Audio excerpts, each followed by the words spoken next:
أعوذ بالله من الشيطان الرجيم. بسم الله الرحمن الرحيم.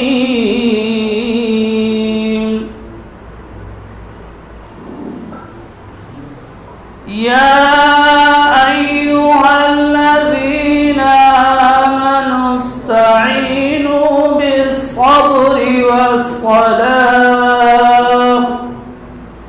إن الله مع الصابرين. ولا تقولوا لمن يقتل في سبيل الله أموات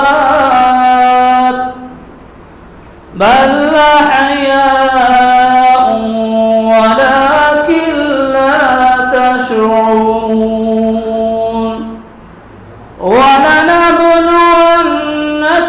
بشيء من الخوف والجوع ونقص من الأموال والأنفس والثمرات وبشر الصابرين الذين إذا أصابتهم مصيبة قالوا إنا لله وإنا إليه راجعون.